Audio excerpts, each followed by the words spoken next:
بسم اللہ الرحمن الرحیم۔ السلام علیکم۔ محمد انصر عرب جمبو نیوز کی طرف سے ایک نئی خبر کے ساتھ حاضر ہے۔ نئے ویزے سفارت خانے میں آ چکے، سٹیمپ کب ہوں گے؟ کرونا وائرس کے وبائی مرض سے بچاؤ کے لیے وزارت صحت کی جانب سے مقرر کردہ احتیاطی تدابیر کے حوالے سے عمل درآمد کو یقینی بنانے کے لیے ہر سطح پر کوشش کی جا رہی ہے۔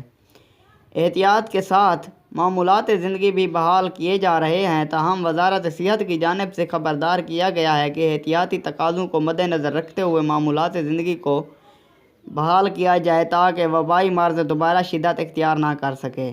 قارئین، اردو نیوز کی جانب سے سوالات کا سلسلہ جاری ہے۔ اس حوالے سے مختلف موضوعات پر مبنی سوالات کے جوابات پیش خدمت ہیں۔ سلمان خان کا سوال ہے، جن کے ویزے ایمبیسی میں آ چکے ہیں مگر اسٹیمپ نہیں ہوئے، ان کے بارے میں کس طرح معلومات مل سکتی ہیں؟ جواب: کرونا وائرس کی وجہ سے احتیاط کے ساتھ معمولات زندگی بحال ہو رہے ہیں، تاہم مکمل طور پر اس وقت بحال ہوں گے جب کرونا کی ویکسین حتمی طور پر مارکیٹ میں آ جائے گی۔ اس حوالے سے عالمی ادارہ صحت کا کہنا ہے کہ کرونا کی ویکسین کے تجربات مکمل طور پر کامیاب ہونے کے بعد ہی معمولات زندگی کی بحالی کے حوالے سے کہا جا سکتا ہے۔ ویکسین کا تیسرا مرحلہ کامیاب ہونے کے ساتھ ہے۔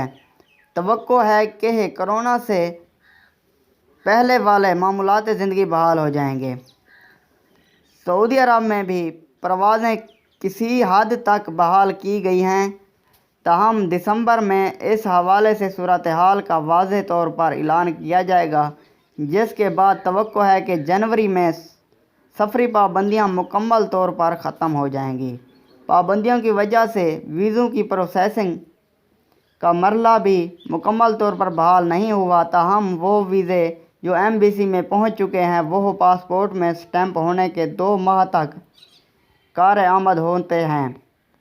اس دوران معاملات میں بہتری آنے کی امید ہے، اس لیے جیسے ہی آپ کے ویزے کی پروسیسنگ کا وقت آئے گا آپ کو اطلاع موصول ہو جائے گی۔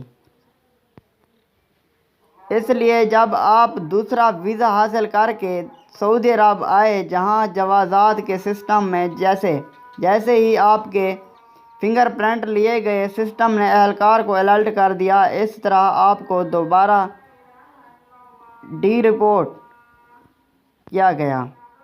دوبارہ سعودی عرب آنے کے لیے آپ کو 3 برس انتظار کرنا چاہیے۔ یہاں اس امر کا بھی خیال رکھا ہے کہ خروج عہدہ ویزے کی خلاف ورزی کے مرتکب کو جی سی سی ممالک میں بھی ورک ویزے پر 3 برس کے لیے بلیک لسٹ کیا جاتا ہے۔ اس لیے کوشش کریں کہ اگر آپ کو مستقل طور پر وطن جانا ہو تو ایگزٹ ری انٹری پر جانے کی بجائے فائنل ایگزٹ ویزا لے کر جائیں، تاکہ مستقبل میں کسی قسم کی مشکل صورتحال کا سامنا نہ کرنا پڑے۔